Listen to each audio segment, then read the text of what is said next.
Welcome to Queener Lax, Lax and Poetic. I'm your host, Bryce Queener. We're going to talk all things lax on this show with some of the greatest personalities in the sport. Be sure to check out our sponsor, QueenerLax.com, for swag, camps, and clinics.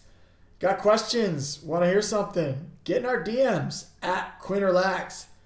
Hey, thanks for listening. And remember, ABC, always be cradling. To the Queener Lax podcast, Lax and Poetic. We're going to do our first instant analysis since the tournament, the bubble, which was both PLL and MLL.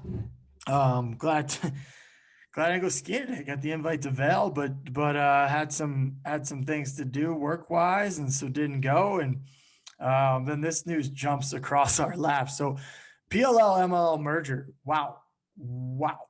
Okay. Wow. Okay. So I guess I'll just start with when, people knew about the PLL for a while. It was going to happen before it was even big news. So that was, it's been embedded in me since I was little. I've been on great teams. You're loyal to your team. So I was loyal from the beginning to the MLL. I played in the MLL. I had no interest in being part of a league that didn't exist anymore. I really enjoyed what that league did for me, personally, professionally, a lot of amazing things. We'll touch on that in a minute, but I got a lot of love for the MLL. I never liked people hating on it. I jumped really big into the PLL bandwagon quick. Obviously I have a lot of friends in the league. My brother's in the league. So I got a lot of inside intel and just watching it. I mean, clearly, let's start with the pros of this merger. Clearly the PLL is the best league. I've been trying real hard not to say that because there are some of the best players in the world in the MLL. Lyle Thompson, the Denver Outlaws team 2 years ago when they had Zach Currier and Chris Gucce and they were still dominant. So, it wasn't just clearly every best player was in the PLL, but they had 95% of the best players. They've treated players a lot better. I mean, that's the big thing coming out. Obviously, right away, the salaries, the benefits, the ownership in the league, but just the little things. Like what I was hearing was like the travel was way better. The hotels were better. The food was better. By far and away on TV, it's been better. And everybody loves the way NBC's broadcasted the game. We're on NBC. So that's been way better. PLL is exciting. You pay these guys more money and you make a little bit more incentivized to want to stay in this league.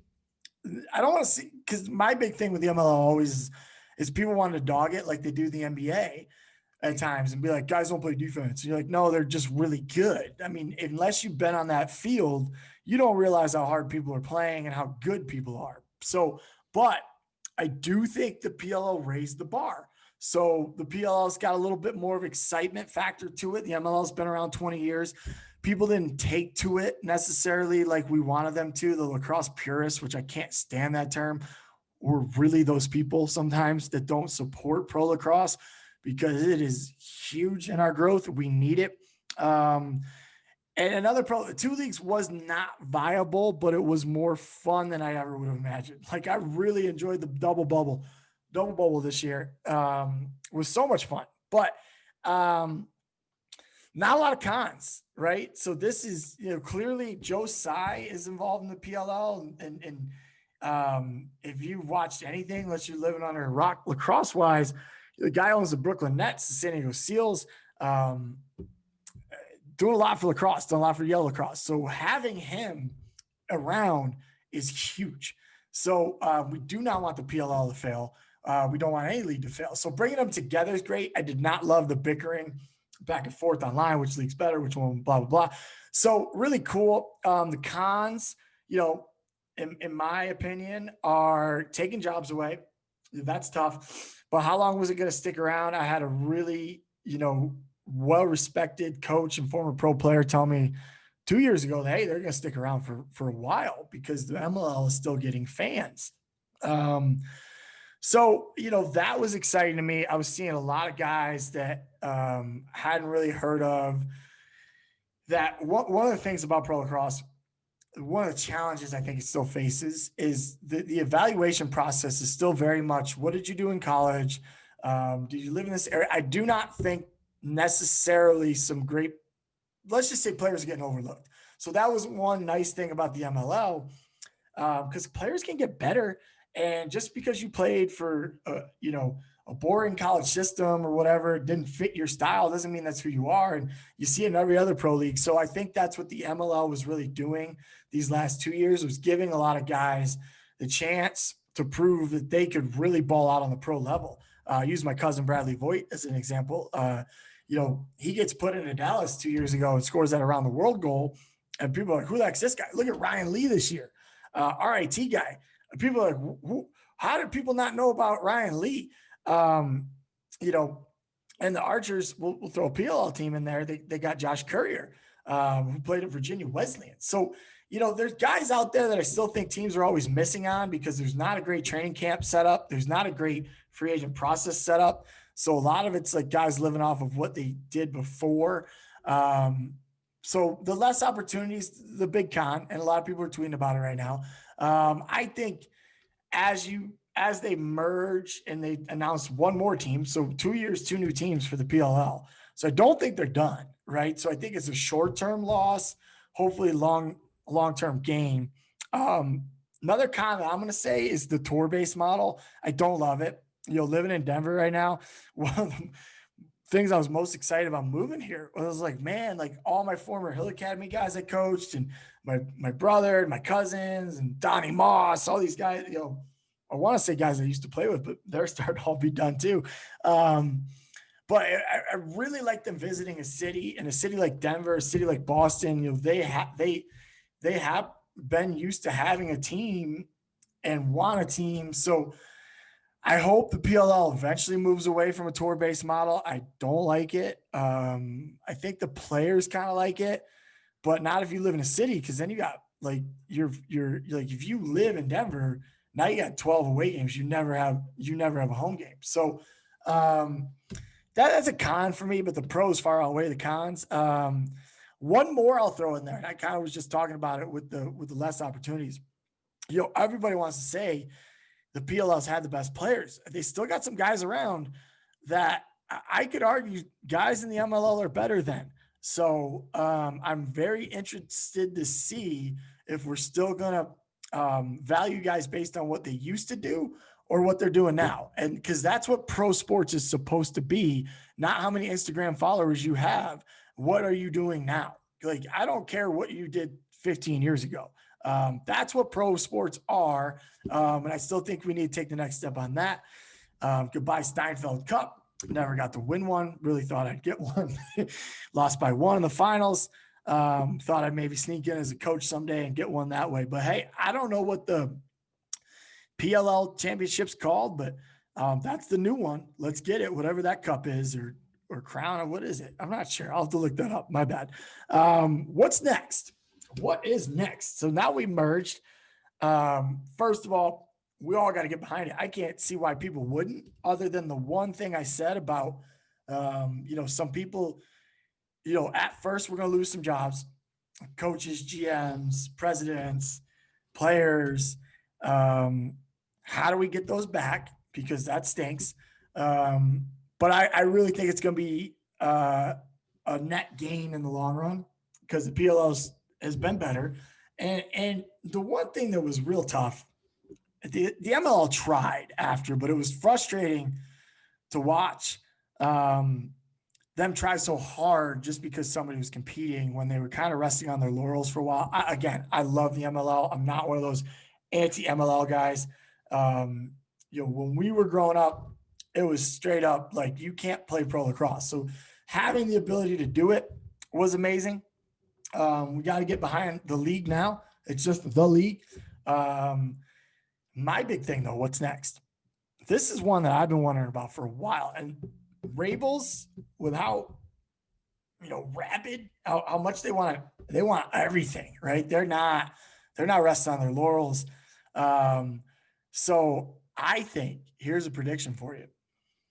The PLL is either going to try to merge with the NLL, because there's got to be some sort of symbiotic relationship between these leagues. Like, we cannot have the overlap problems, or like I just mentioned about some guys, and I'm not naming names because I've decided a long time ago we're staying positive on the show, but some guys don't really deserve to be on the field anymore versus other guys. So, but when we don't have half the league because they're playing in another league, that's terrible. The MLL, that really hurt the MLL a lot of years. So I think, because what the PLL has been doing is letting you be a full-time professional lacrosse player. Thank you so much, PLL. I think they're going to start their own indoor league soon. That's my prediction.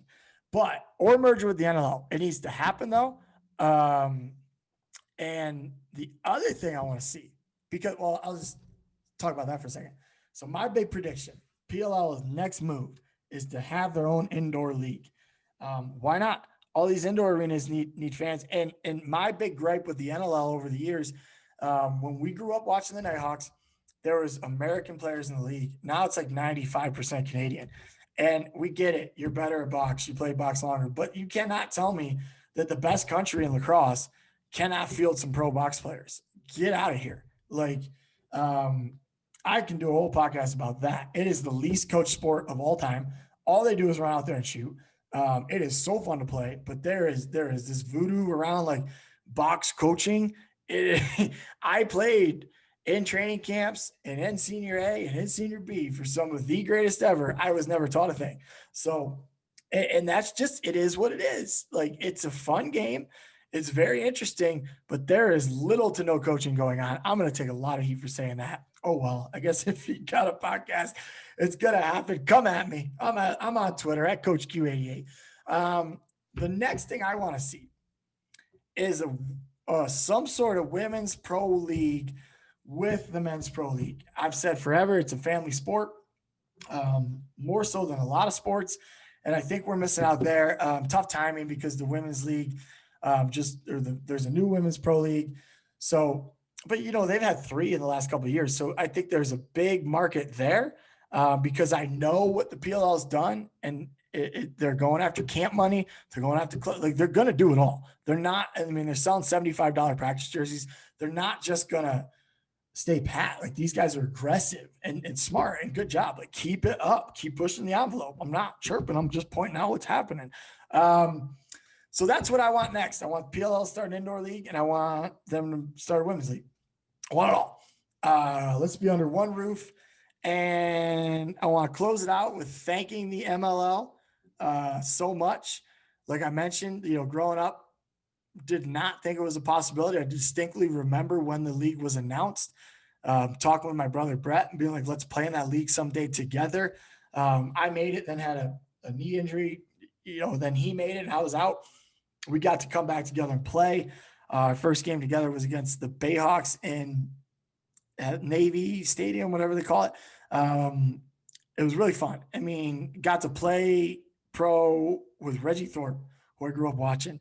Pete Milliman, one of my good friends, Chris Schiller, John Grant Jr., Casey Powell, Gary Gait was a coach of mine, Coach Hobart, my high school football and lacrosse coach, got to be my pro coach. I mean, Dana Wilbur from Penn Yan, we had 3 PY guys on the same team one year, and Coach Hobart, Donny Moss, can't forget Donny Moss ever. I'm forgetting a lot of people, but the amount of people that you get to meet and play with. And so thank you so much, MLL, for doing this for 20 years. And thanks, PLL, for taking it and running with it. And this is a big day for lacrosse. Huge day. Exciting news. Hope you enjoyed the analysis. Check out all the pages. See you guys later. ABC, always be cradling.